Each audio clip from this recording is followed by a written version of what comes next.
This is lesson 6.2 on the 6 trig functions.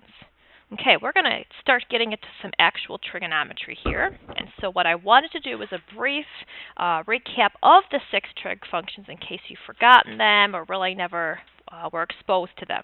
Okay, so first of all, the full name is sine. Okay, but the abbreviation that we're going to use is SIN. You do not say sin in math class. You say sine. In fact, I'm going to say sine of theta. I'm going to get you guys used to putting sine of angle. You have to put an angle. Cosine is abbreviated COS, cosine of theta. And tangent, very straightforward, is just TAN of theta. Okay? Cosecant, let's see, CSC of theta. So it starts with a C, it's got to start with C. This one is secant, SEC of theta, and cotangent, COT. Do not say cot or sec, okay? Make sure you say these words. That's just how you write it. Okay, let's refresh on how we do this. Okay, so this kind of helps us a little bit. So katoa, maybe this helped you remember how to do sine, cosine, and tangent. So the first thing you have to do is you have to find the angle. You put your finger on the angle as the reference point. You can only do it with the acute angles, never the right angle. Okay, and there's parts of this triangle. The longest side, the slanty side, is called the hypotenuse. And there's two legs. And the leg depends on where you have your finger. So the leg that's really close right here to the angle that I'm looking at is called the adjacent leg. Adjacent meaning next to or close. The leg way over here, this one is the opposite leg. Now, it's not always opposite. It depends on where the angle is. So I recommend keeping your finger there so you realize, ooh, that one's opposite, this one's adjacent. If this was the acute angle we were referencing, then this would not be opposite. This leg would be the adjacent leg. Very important that you say the angle so we know where to put our eyeball or our finger. Sine is opposite leg over hypotenuse. Okay? Opposite leg over hypotenuse. So trig functions are ratios, the ratio of two sides. Cosine is A over H. That would be the adjacent leg over hypotenuse. Now, when we get going with this, we're not going to say adjacent leg. We're just going to say adjacent. And tangent is TOA. That means opposite over adjacent. Okay, and most people are very good with the three basics. Now, let's talk reciprocal function a little bit. Reciprocal functions, okay, it means to flip. So some people like to think of cosecant as 1 over sine of theta. But sometimes putting 1 over a fraction makes a triple decker. So while it's good to know that this is the reciprocal, you have to know this, it's even more important to know that instead of opposite over hypotenuse, cosecant is going to be hypotenuse over opposite. Okay, so you need to know who goes with who. Sine has the S in the middle. Cosine, which has a C and an S, has a C and an S, but it's reversed.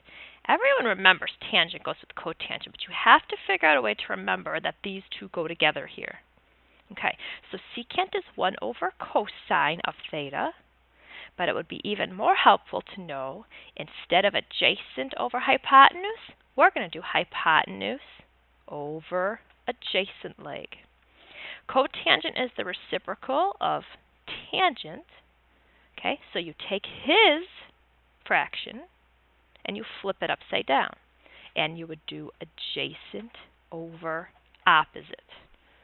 Okay, so two ways of thinking of this. Writing down the reciprocal of the word or actually writing the ratio. Flipping the ratio is the easiest thing to do. Okay, I'm going to show you what I mean. Okay, so first of all, let's look at angle P. Okay, angle P is right here. Mark that, put your finger by it because that's your reference angle. So looking at this triangle, this leg right here would be the adjacent leg to angle P, and this one over here would be the opposite leg. Okay, sine. Sine is opposite over hypotenuse. So that would be 20 over 29. Cosine is adjacent over hypotenuse. So looking at angle P, the adjacent is 21 over hypotenuse 29. Tangent is TOA, opposite over adjacent. That's 20 over 21. Okay, and now to do these, let's just think about the reciprocal. Sine goes with cosecant. So instead of 20 over 29, it's just simply 29 over 20. Instead of 21 over 29 for cosine, secant would be the reciprocal of that. And then the reciprocal of tangent to make cotangent. If you write these three answers down real nice, you just flip them to make those three real fast, as long as you know who goes with who. Cosine goes with secant. Sine goes with cosecant. Okay. What else are we going to do? Let's see if you can put information on a triangle. Okay, so first of all, let's look at angle A. Make sure we're looking at angle A. Here it is. Sine is opposite over hypotenuse. Let's put 2 on the opposite leg, 7 on the hypotenuse. Okay, that's all, just practicing opposite hypotenuse. Tangent, SOHCA, TOA, is opposite over adjacent. So let's look at angle A. Opposite would be 3, and adjacent would be 4. Does anybody know what the hypotenuse would be? 3, 4. Yep, it would be 5. Secant. Which one does secant go with? Secant goes with cosine. Now, cosine is adjacent over hypotenuse. So this one must be hypotenuse over adjacent. So I flipped them around. Let's put our finger on angle A. With respect to angle A, put 7 on the hypotenuse and put radical 5 on the adjacent. That does make sense, right? If I looked at this and I wrote cosine of A, cosine would be adjacent, radical 5, over hypotenuse 7. Oh yeah, look at that. It's the reciprocal. Okay, and finally, let's look at angle C.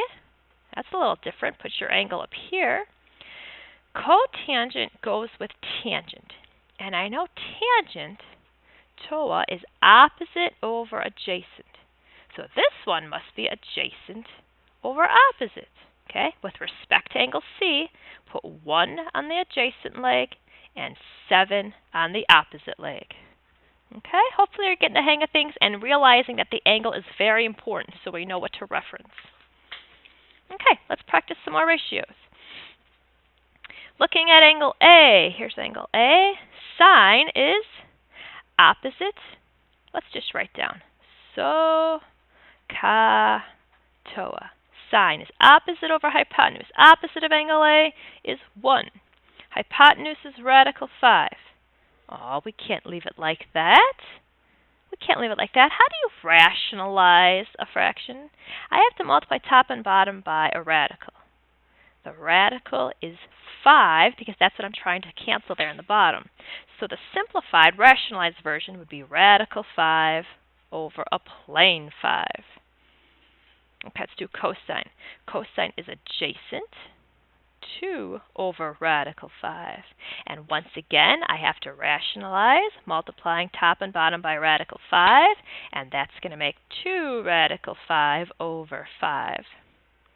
Tangent is opposite over adjacent, 1 over 2. Okay, now it's time for me to flip all three of these. Cosecant needs sine's answer flipped. But if I flip this one, that's going to put a radical in the denominator. Oh, and then I'm going to have to rationalize it. Hey, wait a minute. What if I go back in time? Before I rationalized it, look at this one. If I reciprocate this one, the answer is just radical 5. Well, that was easy. Sometimes the original one reciprocated upside down is a lot easier than the rationalized one. Same thing here. I don't want to reciprocate that one. I'm going to go back to the original problem before I did any work, and I'm just going to flip it over and say radical 5 over 2. And this one's going to be a 2. Okay? So try to be nice to yourself. Let me show you what would happen if you tried to take, here's a little side note, radical 5 over 5 and flip it upside down. Now you're going to have to rationalize that one. So I'm going to multiply by radical 5, top and bottom, and that gives me 5 radical 5 over 5. But then I'm going to say, can't you cancel those 5s? So there is a way to get it if you forget to just look back at the original. It's just going to take a couple more steps. Okay, let's try another one here. Very popular triangles, the 30, 60, 90. Okay, we're going to get to those in a couple days. So let's reference 30 degrees. Sine, opposite over hypotenuse, is going to be 1/2. Cosine, adjacent over hypotenuse, radical 3/2. And tangent is opposite over adjacent, 1 over radical 3. Oh, let's not leave it like that. Let's rationalize. Not even going to show you the work because everyone knows it's going to be radical 3 over 3. If you want to write the steps till you get the hang of things, that's fine. All right, and now